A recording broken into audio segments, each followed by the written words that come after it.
Sean bienvenidas y bienvenidos todas y todos nuevamente a esta clase, sesión grabada, que nos ayuda a mejorar en la comunicación de los conocimientos indispensables de nuestro contenido temático.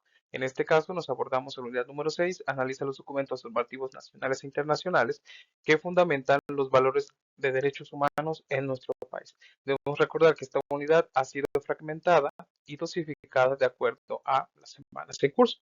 Para este caso, tenemos el subtema 3.2, Tratados internacionales en torno a los derechos humanos. Presenta un servidor, Daniel Alexis Lozano Ortega. Bien, entonces, cuando estamos haciendo referencia a un tratado internacional, a tratados, tenemos que partir de la idea de qué es un tratado internacional. Para ello debemos de entender que un tratado internacional pues, es un acuerdo que se celebra entre estados, en el cual lo que se sujetan es el derecho, a través del derecho internacional, por supuesto, que genera, por supuesto, obligaciones y derechos para quienes, pues para los estados parte que celebren ese acuerdo jurídico a través de un tratado internacional. ¿Qué países, qué estados? Bueno, pues aquellos que están legalmente reconocidos por la comunidad internacional y que entre ellos hacen acuerdos en torno a cualquier cosa, acuerdos comerciales, acuerdos bilaterales de cooperación, también en torno a repatriación de cuerpos, por el caso de México, figuras prehispánicas, muchas cosas. Hay tratados indispensables para el ejercicio de la operatividad comercial, para el ejercicio del traspaso migratorio, en el cual cuáles son las formas en las que deben de sujetarse. Para el caso de Europa, hay acuerdos internacionales indispensables que permiten pasar de un estado como España a Italia sin un visado específico, en el cual puedes residir en Italia, puedes trabajar en España y puedes ser francés. Entonces puedes estar viajando rápidamente sin una visa, solo ser residente de uno de los países de la Unión Europea. Entonces, para eso sirven los tratados internacionales. Entonces, debemos entender un acuerdo celebrado entre estados. ¿A través de qué? De un concepto importante que aunque no lo venimos en esta, no lo puse específicamente en esta diapositiva, hay algo que se conoce como soberanía. Debemos de recordar que los estados tienen la característica soberanía, es decir, son soberanos y desde su soberanía aceptan realizar acuerdos y obligaciones en torno a algo específico. Para el caso de las personas, tenemos una característica indispensable que se llama autonomía, es decir, a través de nuestra autonomía, nosotros realizamos un acuerdo, un contrato que nos sujeta a derechos y obligaciones en torno a una cosa, a una situación, etcétera. El matrimonio, una compraventa, etcétera. ¿Cuáles son las características de un tratado internacional? Bueno, pues tienen las características de tener un carácter jurídico, de que genera obligaciones, ¿de qué tipo? Obligaciones internacionales, por supuesto, en torno a el derecho público, porque pues estamos hablando de una situación pública, un tratado internacional.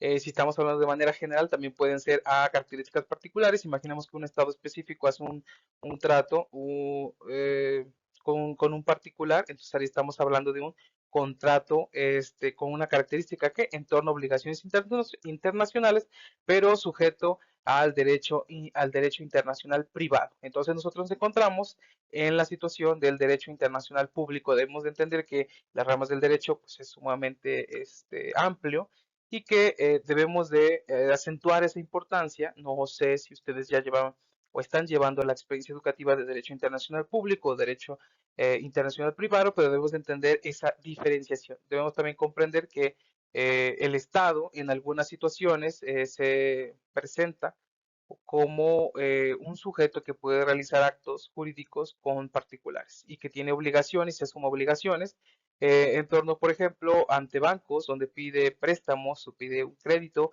para poder realizar una obra, una remodelación. Para el caso mexicano, se hizo acuerdos, contratos importantes con bancos internacionales para la remodelación del Estadio Azteca, por poner un ejemplo, en el cual se sujeta a obligaciones internacionales, pero de un carácter privado.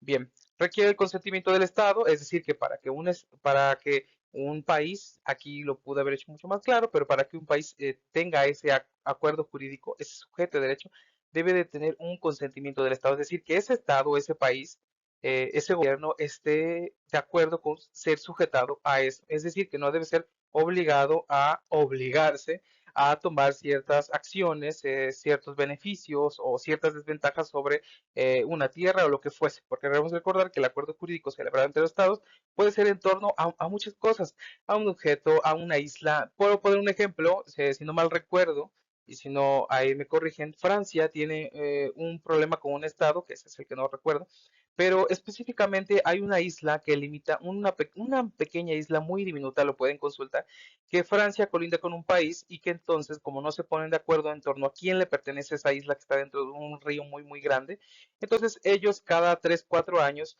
cambian la soberanía de esa isla. Entonces ellos, mediante esta situación, 4 3 años es francés y 4 3 años es de otro país que no recuerdo el nombre. Entonces, este tipo de tratados internacionales entre estados ayudan a, pues, a sujetarse a una característica indispensable, a tener paz, a tener muchas cosas. Su cumplimiento debe ocuparse de buena fe, es decir, que cuando se firma se asume que todos los países o el país con el que está realizando esa responsabilidad se sujeta a las obligaciones y por ende va a cumplir. Buena fe, pero en algunas características, si hablamos de características comerciales internacionales, hay comités internacionales de comercio, etcétera, que permiten de alguna manera obligar a un Estado a este, pues acatar las obligaciones que él firmó. No puede obligarlos a través de las armas, pero sí a través de sanciones, a través de los estados parte, disminuir la participación comercial, o sea, aunque es buena fe, hay situaciones que permiten a otros estados que un estado que no quiere cumplir un acuerdo que se ha firmado, pues sea se obligue a aceptarlo, pues con algunas presiones legalmente permitidas en torno a limitarlo a, no sé, al acceso a un recurso natural que para ellos es indispensable, para el acceso a armas, que para algunos estados es también indispensable el acceso a armas. Para el caso de México, pues no es indispensable, es relevante, lo es, cualquier estado debe tener armas de acuerdo a sus necesidades, pero hay estados que si no tienen armas, como el caso de Israel, que se encuentran en una situación tensa, si no llegaran a tener armas, pues entonces sería una situación completamente diferente y por ello se limitan en ciertas cosas, en ciertos acuerdos estados, limitan a un estado específico para que cumpla con lo que él mismo desde su soberanía aceptó obligarse. Pongo un ejemplo, está la Convención Americana sobre Derechos Humanos que establece obligaciones jurídicas para los estados que la han ratificado, es decir, que la han firmado y la han ratificado. Ahorita más adelante vamos a ver la diferencia entre convención y tratado internacional, pero es a grosso modo esta situación. Bien, los tratados internacionales de derechos humanos. Como ya lo vimos, estuvimos hablando de manera general y muy, muy, muy general en torno a los tratados internacionales de carácter del derecho público. Pero ahora debemos de partir de la idea de los tratados internacionales de derechos humanos. Es decir, que son instrumentos destinados específicamente a reconocer, proteger y garantizar derechos fundamentales, derechos humanos de las personas, de la población en general, niñas, niños, adolescentes, mujeres, presos, migrantes, repatriados, etcétera, cualquier situación que tenga que ver en torno a los derechos humanos. Entonces, sus objetivos es reconocer, proteger y garantizar y reparar en la medida de lo posible algún derecho que ha sido violado. Los tratados pueden establecer mecanismos internacionales de supervisión y protección de los derechos humanos. Como ya lo sabrán, debemos recordar y entender que si una ley, para el caso mexicano, hablando del carácter nacional, si una ley adquiere un derecho en una ley, pero esa ley no tiene presupuesto, es decir, y no tiene un mecanismo que nos ayude a poder ejercer ese derecho, bueno, pues es letra muerta. Usted podrá decir que existe, por ejemplo, la ley de la vivienda en nuestro país y que nos dice que tenemos derecho a una vivienda digna, pero si no tenemos un financiamiento en la cual decide eh, recursos necesarios para poder llevar a cabo esta acción específica del reconocimiento del derecho humano a la vivienda, y por supuesto un mecanismo que nos permita, un mecanismo jurídico que nos permita como población acceder, estimular, como se dice el tribunal, para que nos permita otorgar ese derecho, pues es decir que esa letra es muerta, podrá decir que sí, que tengo muchos derechos, pero en la práctica no puedo ejercerlos. Entonces, por eso los tratados también establecen mecanismos internacionales que supervisan que esos tratados internacionales por los estados parte hagan valer esos derechos y esas obligaciones a las cuales desde soberanía, que eso es muy importante recargarlo, desde soberanía aceptan asumir esa responsabilidad y por supuesto obligar de cierto modo que se realice la protección de los derechos humanos de ese Tratado Internacional de Derechos Humanos específico. México y los tratados internacionales. México reconoce los tratados internacionales como un marco jurídico de protección a los derechos humanos. En este caso no es un tratado internacional de derechos humanos, esta imagen es del Tratado de Libre Comercio, el Telecán, en ese entonces con los tres presidentes.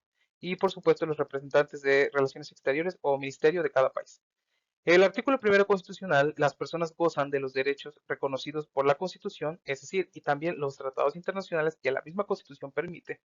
Esto nos hace referencia a que el artículo primero constitucional hace un reconocimiento, como ya lo vimos en la clase anterior, debemos recordar el bloque de constitucionalidad, que es cuando vimos la pirámide de Kelsen, que dijimos que en la pirámide contemporánea, en la punta más alta de la jerarquía del orden jurídico nacional de nuestro país, tenemos como integración pues nuestra Constitución como norma fundamental y por supuesto los tratados internacionales, los tratados internacionales en torno a derechos humanos. Debemos recordar que existen tratados internacionales que no tienen que ver con derechos humanos. Entonces, la Constitución más los tratados internacionales de derechos humanos forman el bloque de constitucionalidad según el artículo primero constitucional.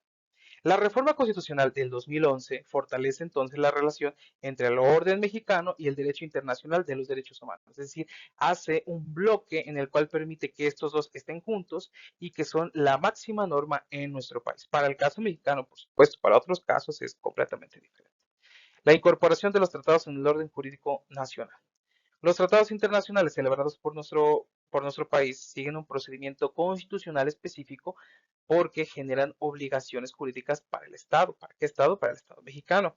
El proceso o procedimiento comprende de su celebración, aprobación por el Senado de la República, la ratificación y la publicación a través del medio oficial, que es nuestro diario oficial de la Federación, para el caso de leyes federales, es decir, del fuero federal. Para el caso local, bueno, existen, si no me parece, la Gaceta Oficial del estado, en el estado que ustedes residen, o el periódico, no recuerdo qué estado, pero por ahí hay dos estados que lo llaman, si no mal recuerdo, creo que es Nuevo León, lo conoce como el periódico oficial. Bien, una vez incorporados, los tratados en materia de derechos humanos forman parte del marco jurídico que las autoridades deben de observar. ¿Qué autoridades? Bueno, dependiendo el tratado internacional en el cual nos estemos haciendo caso. Por ejemplo, si estamos haciendo referente a un tratado internacional sobre la protección o defensa de los reos o los mínimos vitales que deben de tener, alimento, residencia, convivencia, convivencia con su familia, etcétera. Si estamos hablando de esa característica específica, bueno, hacemos referencia a que para el caso mexicano, la Secretaría de Seguridad Pública, dependencias que de ella devienen y por supuesto las autoridades carcelarias deben de observar ese marco jurídico específico y especialísimo en torno de los derechos humanos y todos aquellos que devienen. Como dato relevante, puedo señalar el artículo 133 constitucional reconoce que los tratados celebrados conforme al procedimiento constitucional son parte de son parte de la ley suprema de la Unión, es decir, que forman parte del orden jurídico nacional y que por tanto deben ser respetados y acatados. ¿Cuáles son los principales tratados internacionales para el caso de México? Entre los instrumentos relevantes para nuestro país destacan la Convención Americana sobre Derechos Humanos, el Pacto Internacional de Derechos Civiles y Políticos, el Pacto Internacional de Derechos Económicos, Sociales, Culturales y ahora comúnmente llamado ambientales, la Convención sobre los Derechos del Niño, la Convención sobre la Eliminación de todas las formas de discriminación contra la mujer. Para poner un ejemplo, la Convención sobre Derechos del Niño establece obligaciones específicas en sus primeros artículos para los estados que han firmado y ratificado a través de sus senados o sus congresos federales para que se pueda garantizar la protección integral de los derechos y los adolescentes. ¿Qué puede establecer este tratado internacional en torno a derechos humanos? Bueno, puede realizar obligaciones específicas sobre dar cumplimiento a esta convención. Esta convención puede hablar sobre un mecanismo específico, sobre que debe de existir en los estados un mecanismo específico de protección para derechos de niñas, niños y adolescentes, que los niños deben ser escuchados, y una serie de derechos que depende a la materia, como el caso de los niños, el caso de la mujer, el caso de los derechos civiles y políticos. Estos pactos, estas convenciones, tienen derechos especialísimos en torno a un sujeto específico. ya sea una mujer, un niño, un adolescente, sean derechos económicos, sean derechos sociales, sean derechos culturales, derechos civiles, tienen un instrumento, tienen mecanismos, tienen obligaciones que hacen que los estados deban asumir esas obligaciones y por tanto estos estados deben de pues reestructurar si es necesario su derecho interno para poder hacer efectivo esa convención que ellos desde su soberanía han decidido acatar. Para el caso mexicano, se han venido realizando una serie de modificaciones por el caso de las fiscalías especializadas, en que la mayoría de los estados partes de nuestra federación, es decir, las entidades federativas de los estados, han realizado hacer reformas específicas para que en cada estado, cada fiscalía tenga una fiscalía especializada en torno a los derechos de las niñas, de los niños, de las adolescentes, de las mujeres, algunos integrando, hay fiscalías que se llaman Fiscalía Especializada de Derechos de Niñas, Niños, Mujeres y Desapariciones, en torno a que hagan que se vuelva garantía la Convención de Derechos y, por supuesto, el orden jurídico nacional. Bueno, ahora debo de recalcar algo importante que es el sistema interamericano, que ya lo hemos visto de manera muy general en otras asignaturas. Como ya lo saben, nuestro país forma parte del sistema interamericano de derechos humanos. Debemos entender que existen otros sistemas regionales de protección de derechos humanos. México le compete ser parte, porque se lo ha decidido, por supuesto, del sistema interamericano de derechos humanos como otros países de América Latina. ¿Cuáles son los principales órganos que integran el sistema interamericano? Pues la Comisión Interamericana de Derechos Humanos, que es ante donde llegan las quejas de violaciones o de presuntas violaciones de derechos humanos por parte de los estados, ya sea por omisión o por acción, y la Corte Interamericana, que es la que está aquí, de Derechos Humanos, que es la que ya la Comisión presenta el caso ante la Corte Interamericana y ante una sesión pública ellos lo analizan y deciden realizar una sentencia. Esta corte ya no está vigente. Aquí tenemos el mexicano, que ha sido de los pocos mexicanos que han integrado la Corte Interamericana de Derechos Humanos, Edu Ferrer MacGregor, que desde el 2024 ya no está, Odio Benito, una jueza brasileña, que fueron de los más relevantes en la integración de esta Corte Interamericana por la resolución de sus criterios.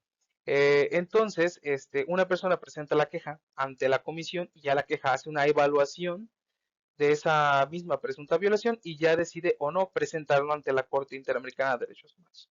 Y ya la Corte Interamericana de Derechos Humanos, ante ella presenta a la comisión pues testigos, hace poco pueden buscar la audiencia en el cual muchos jueces y jueces federales que fueron, bueno, no fueron despedidos, pero sí de alguna manera ya no forman parte del Poder Judicial de la Federación. ¿Por qué? Porque devino la reforma judicial de nuestro país y entonces ellos en su criterio sienten que fue violado los derechos humanos indispensables en torno a la garantía de independencia judicial. ¿Por qué? Porque ellos así lo dicen. Debemos recordar que todos tenemos derecho, ante cuando somos despedidos, no somos despedidos, nos encontramos en un trabajo o lo que fuera, tenemos el derecho de, pues si no estamos conformes, de tener una acción legal. Para ellos, su criterio fue que esta reforma, la nueva reforma judicial en el país, la nueva forma en la cual elegimos los jueces de manera electa, no es positivo y viola uno de los criterios indispensables que habla en torno a la garantía de la independencia judicial. Entonces, ellos presentan una queja ante la Comisión Interamericana de Derechos Humanos y presentan como un juez, un exministro, un ministro en retiro, perdón, de la Suprema Corte de Justicia de la Nación, lo presentan como perito y él hace un desglose importante en torno a la descripción si existe o no existe una presunta violación de derechos humanos en torno a la garantía de la independencia judicial en relación a la reforma judicial que acaba de venir en nuestro país. Entonces, ahí pueden ver esa sesión y se pueden dar cuenta la forma en la cual se presenta esta situación. Debemos recordar que esto es lo más elevado posterior al derecho nacional, pero deben de existir ciertos criterios para poder presentarse ante la Comisión Interamericana de Derechos Humanos. Como dato relevante, la Corte Interamericana puede emitir sentencias respecto a los estados que son parte, por supuesto, que han reconocido la competencia y obligar a realizar acciones, a realizar, por ejemplo, una disculpa pública y muchas otras cosas más. ¿Cuál es el procedimiento de un tratado de derechos humanos en nuestro país? La incorporación de un tratado internacional de derechos humanos implica un procedimiento jurídico específico mediante el cual México manifiesta su voluntad de asumir obligaciones internacionales en torno a una característica específica, ya sea convención, tratado, etc. Primero tenemos la negociación y la celebración. México participa en la elaboración y adoptación de un tratado internacional. Después pasamos a la etapa de la firma. El Poder Ejecutivo Federal, a través de la presidenta, en este caso, suscribe el instrumento internacional. Posteriormente, nos vamos a la etapa de la aprobación del Senado. El Senado analiza el tratado, es decir, lo ve, lo revisa si es positivo para nuestro país y en su caso lo aprueba. Después de ello viene la ratificación. México expresa formalmente su consentimiento para obligarse por un tratado. Después pasa a la publicación. El tratado se publica en el Diario Oficial de la Federación y pues se encuentra la vigencia desde ese momento. Y la aplicación, sus disposiciones deben ser consideradas por las autoridades dentro del ámbito de sus competencias y deben. Aquí hay un caso específico en el que sucedió, en el cual viene sobre la Convención sobre Tratos Crueles, Inhumanos y Degradantes y México lo publica en el Diario Oficial de la Federación. Entonces, algunas personas tienen una presunción de haber sido violados sus derechos humanos específicos sobre la tortura y sobre la desaparición también y presentan una queja ante la Comisión Interamericana. Y entonces la presentan el caso en corte y México se defiende justificando que ya no es competencia de la Corte Interamericana porque la vigencia no era competencia de la Corte. O sea, es decir, que México no había ratificado y firmado el Tratado Internacional de la Competencia de la Corte Interamericana de Derechos Humanos, es decir, la Convención Americana sobre Derechos Humanos, y entonces así justifica el que no es competente la Corte para conocer de ese asunto. Pero la Corte Interamericana de Derechos Humanos dice que sí es su competencia porque hay delitos que se actualizan momento a momento, como el delito de la desaparición forzada. Una persona no ha sido encontrada y desde el momento en que se actualizó, se aceptó la competencia de la Corte y por supuesto de la Convención, desde ese momento ya aceptó la competencia de la Corte Interamericana. Porque en el momento en que se firma el tratado y se hace oficial su vigencia, sigue desaparecida esa persona. Y es momento en que ese delito se le llama delitos continuos, porque siguen actualizando momento a momento. Es como un ejemplo de un caso que ha sucedido. A manera de conclusiones, los tratados internacionales en materia de derechos humanos constituyen instrumentos fundamentales ¿para qué? Para fortalecer la protección de las personas y establecer obligaciones para nuestro país, para el gobierno federal, para los gobiernos estatales y para los municipios. La incorporación de estos tratados en nuestro orden jurídico nacional, pues por supuesto que nos permite que estas disposiciones, estas descripciones normativas sean consideradas por las autoridades en la interpretación, la aplicación y por supuesto la garantía de derechos humanos. Ya si estamos hablando sobre derechos de niños y adolescentes, si nosotros nos encontramos en una situación que presuntamente viola los derechos de nuestro hijo, nuestro sobrino, lo que sea, nosotros llamamos a esa convención y lo presentamos ante una demanda ante un juez local. Y ese juez tiene la obligación, bueno, de revisar esa descripción normativa y ver si puede realizar su protección a través de esa convención. La Constitución y los tratados internacionales forman parte de un marco jurídico de protección integral.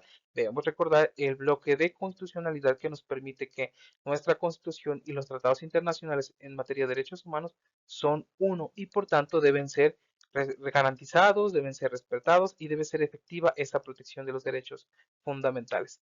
En ese sentido, el derecho internacional de los derechos humanos complementa y fortalece nuestro sistema nacional de protección en México, porque ayuda a garantizar que los derechos sean cumplidos y que tengamos esos privilegios por el simple hecho de ser seres humanos. Pues yo no tengo nada más que agradecer su presencia, su atención. Muchas gracias y espero que sea de su ayuda.